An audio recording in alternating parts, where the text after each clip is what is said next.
Hello, Upper Coaches. It's Matthew again. Sorry for the long layoff. I hope you guys had a great holiday season, spending Christmas and New Year's with your families. My family got to have the fun of having my parents and three of my siblings come out for Christmas this year, which was really hectic, but a lot of fun. And so I do apologize that I'm a week behind now on the Devo series. I kind of got thrown off a little bit having the practices the week before we went on break and then having only the game this week. But I'm trying to get caught up. So for those of you that have been following along and have been watching, you know that we're now I'm on week 6 with the Devo series, and I realized that I kind of deviated a little bit early on from the Bible portions that I sent you guys, and I'm actually going to do it again this week. So if you look at week 6 and the Bible portions that I sent you out, I actually listed it as Abraham and Sarah receiving the promise of Isaac. And I'm going to move away from that story to a different story this week just because of some stuff that's been going on with our family, and just I felt like the Lord was kind of directing me a different way with it. So I hope that's okay with everyone, that you haven't put too much time into the well, that's fine if you did put time into Abraham and Isaac. It's a great story, and it's a good Bible portion to spend time focusing on and looking at their lives. But this week I wanted to talk about Joseph. Now, some of you might be familiar with the story of Joseph and his brothers, and some of you might not be. But let me give you a little bit of a background before I launch into the actual story. Now, it's important to recognize some of the history of this family. You see, Joseph was the son of Jacob, who was later called Israel, from where we get the nation Israel. And he was one of 12 sons. He was the 11th out of 12 sons. And Joseph, being that he was the son of Rachel, was Jacob's favorite son. And Jacob, I don't know if you've experienced this yourselves in your own lives, if you have a favorite child, one whom you spend the most time with or lavish on, but Jacob really lavished his love upon Joseph. And part of the reason was he had lost his wife, Rachel, and Joseph represented to him a piece of Rachel. And but he was also the firstborn son from Rachel, which was important because Jacob had 2 wives, and he also had taken their maids, their assistants, as wives as well, and that's how he got the 12 sons.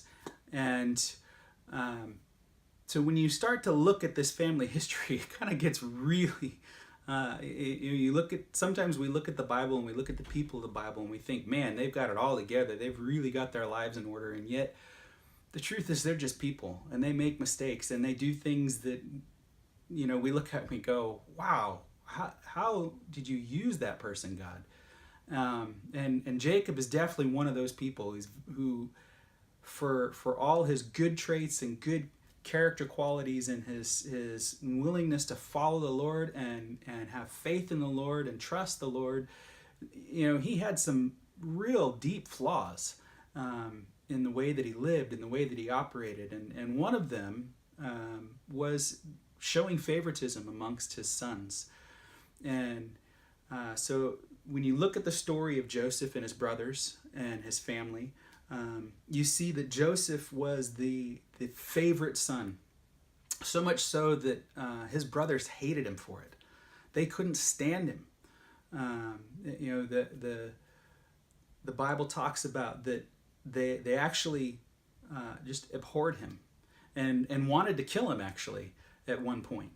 And so you look at this family dynamic going on in the story, and when Joseph is about 17 years old, at the height of this sibling rivalry. It says that Jacob gives Joseph this coat of many colors, kind of solidifying the fact that he is the favored son. And all his brothers really, really hate him because he's got this fancy coat, which at the time would have cost a lot of money.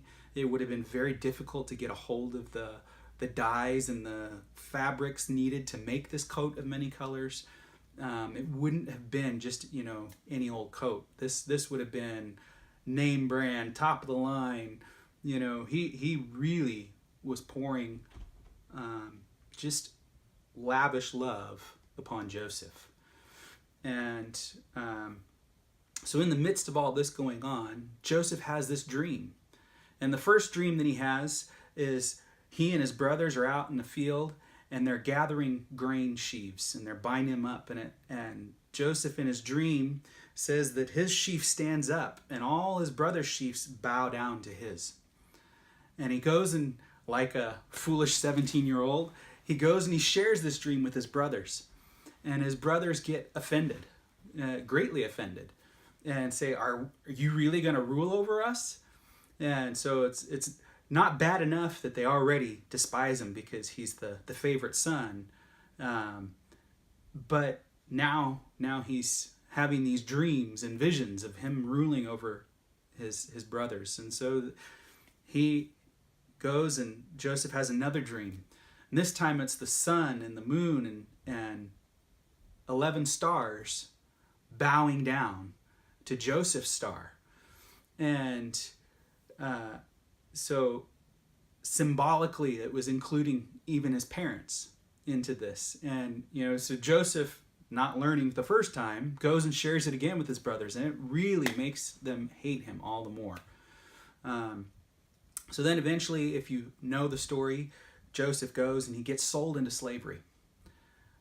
His brothers, initially they're gonna kill him. They take him and they throw him in a pit. And one of his brothers stands up and says, no, let's not do that. Let's just throw him in this pit over here. And his intention is actually he's going to go back and he's going to rescue him out of the pit and bring him back to his father. But while he goes away and he's waiting for his brothers to kind of go away so that he can come back and rescue Joseph, the brothers begin scheming. And Judah says, well, why should we get nothing for killing him? Rather, let's sell him and make some profit. And so they see some slave traders coming by and they sell their brother into slavery. And he gets taken to Egypt and he becomes the slave of Potiphar, the captain of the guard for Pharaoh. And, at this point in his life, first of all, he's had these promises that obviously came from the Lord in these dreams.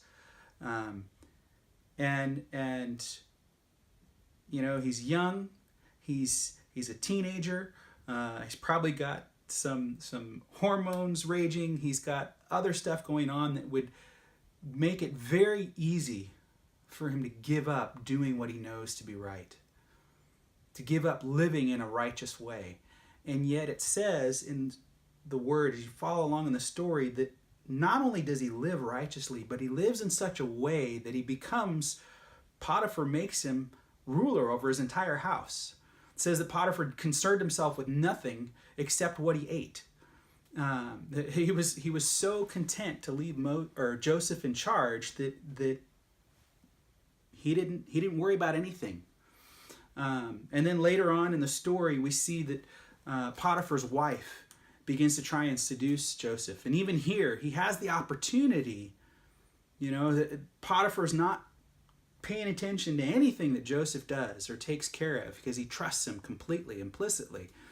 And Joseph has the opportunity to take advantage of this situation with Potiphar's wife.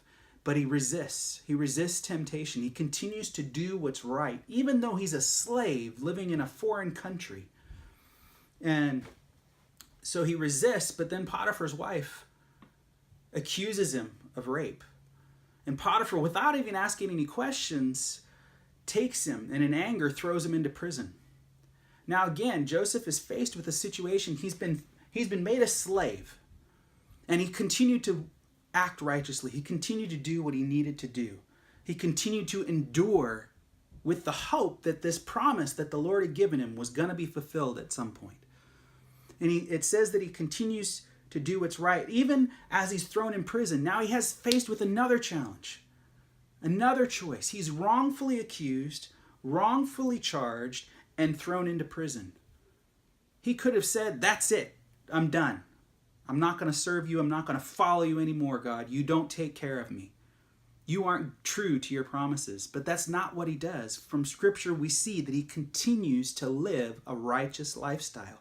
He continues to serve, and he actually serves so well within the prison that the prison warden puts him in charge of all the prisoners. Can you imagine that today in our prisons? If there was an inmate who was so well behaved, such a great leader, that the warden came and put him in charge of all the prisoners. That it's just mind-boggling, especially when you consider where he's coming from and what he's gone through. He had every right to be angry, to be depressed, to be frustrated, to give up.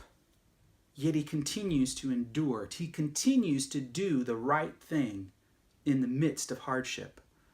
And see, that's what we're talking about right now. That's what our theme is these past few weeks, has been endurance. We went from honor, showing others the value that we have for them. We transitioned to endurance, being able to continue to do the right thing even when it's hard, to continue to live righteously in the midst of trials and hardship, to continue to press on doing what you know to be right, even when it's the hardest thing to do. So Joseph here is giving us a perfect example of endurance. And when we continue on in the story, it says that as Joseph's in prison, he's introduced to a couple of prisoners. One is the baker and one is the cupbearer for Pharaoh. Now, they both have dreams. And God gives Joseph the interpretations of their dreams. And it's an accurate interpretation. And when it comes to pass, he tells the cupbearer, who actually gets restored to his position with Pharaoh, he says, when you're with Pharaoh, remember me. And it says it was 2 years more when this situation arises where Pharaoh now has a dream that needs to be interpreted, and no one can interpret it. And finally, the cupbearer remembers, and he goes to the Pharaoh and he tells them about Joseph, and he says, "Here, this Hebrew man can interpret dreams.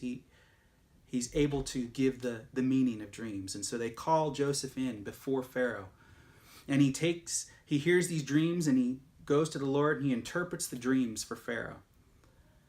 And it's accurate and it's true. And Pharaoh, seeing the wisdom and the insight and the discernment that God has given him, and seeing that the Spirit of God is with Joseph, he appoints him as second over the land.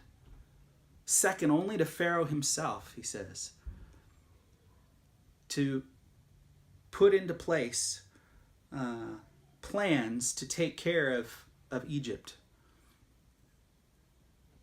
Now, what's amazing about this is when Joseph comes to Pharaoh, he's 30 years old. 13 years have passed between the time that he was made a slave by his brothers and been thrown into prison. We know he spent at least 2 years in prison. We're not sure how much longer than that.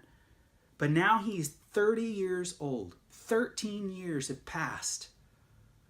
And in that time, while Scripture doesn't tell us exactly what he went through or how he persevered or how he endured, I'm sure that there was probably days where he was ready to give up, where he was ready to quit and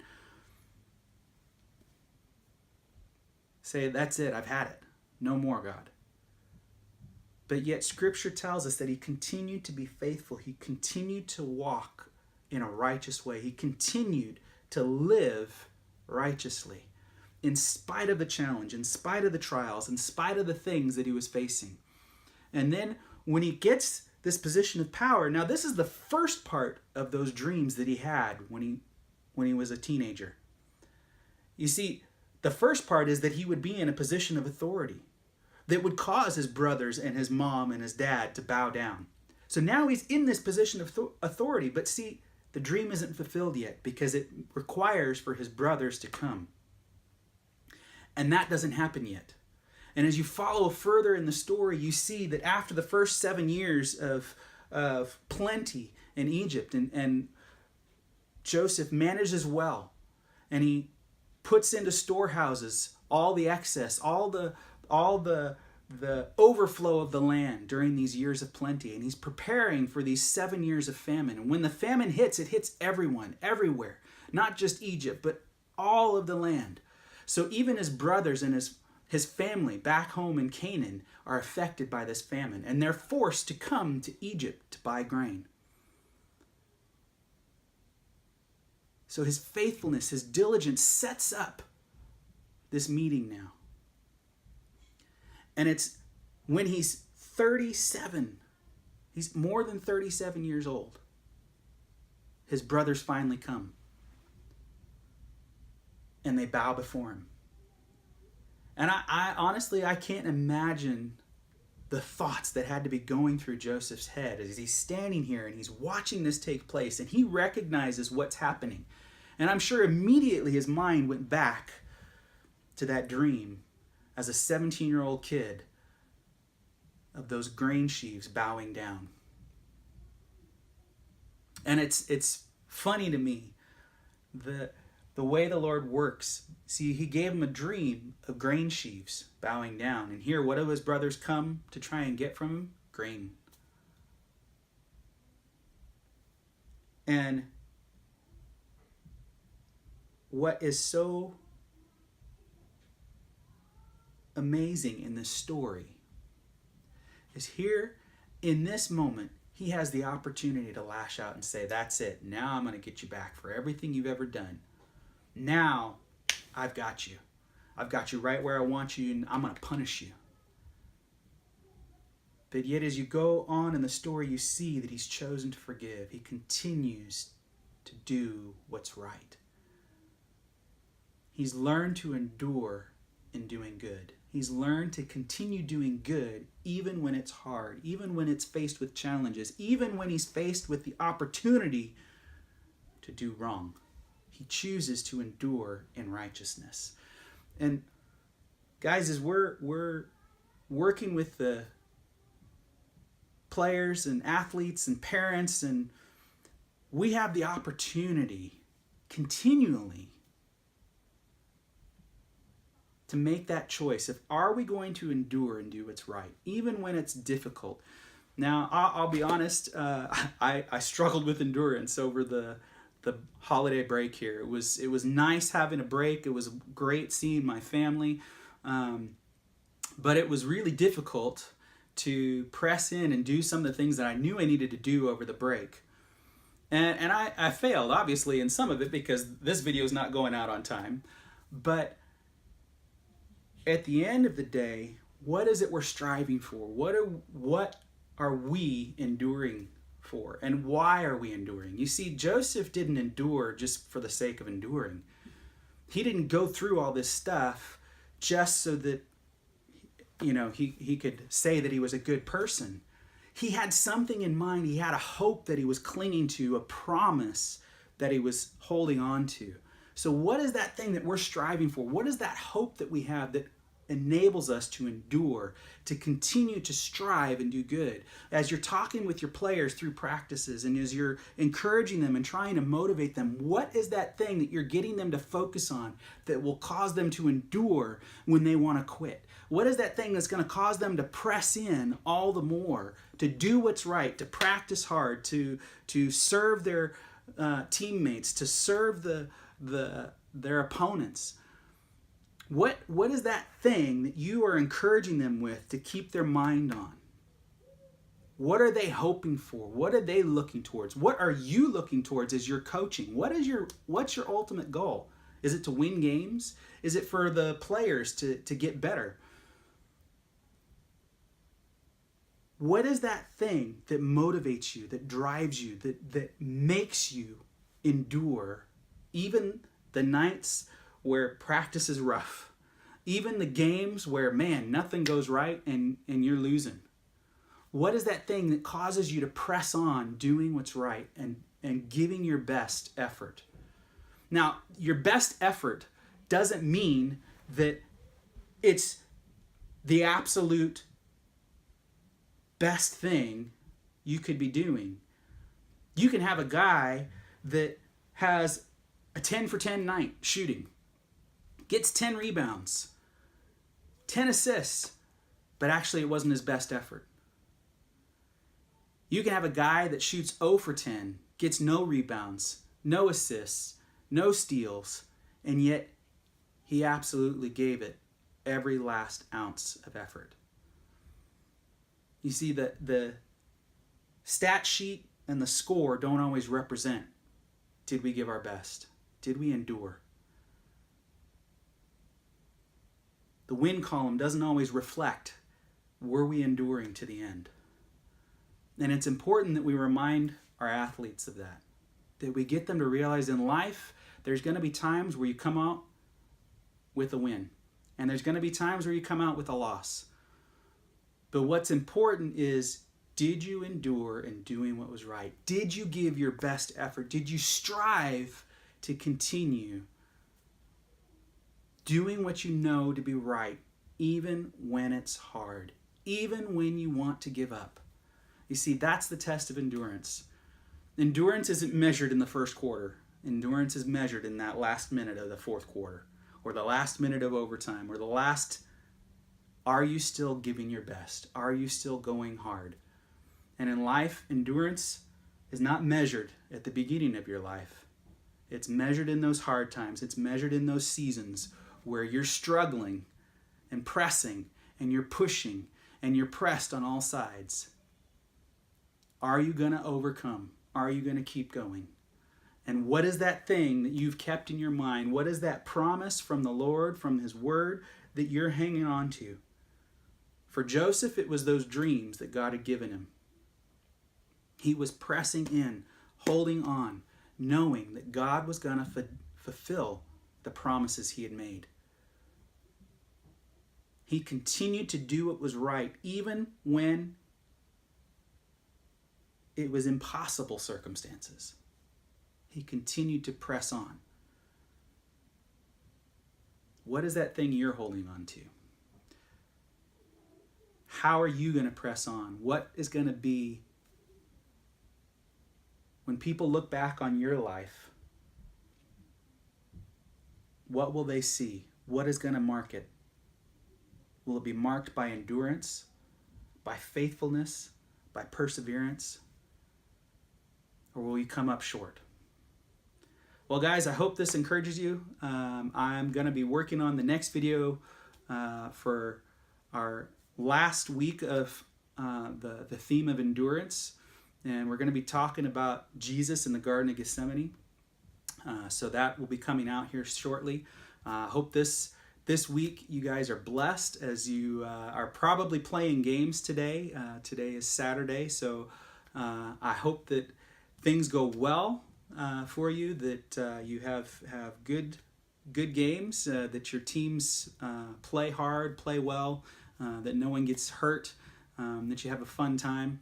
And yeah, I look forward to seeing you guys this week. It's been a good break, but I'm looking forward to getting back to the practices and just catching up with everyone, seeing how the break went for you all, and looking forward to the rest of our season, that we would finish well, that we would endure into the end, endure in doing good, endure in proclaiming the word, endure in living righteously in front of our athletes, in front of their families, in front of everyone that God has placed in our path, to share the gospel, to share the hope that drives us.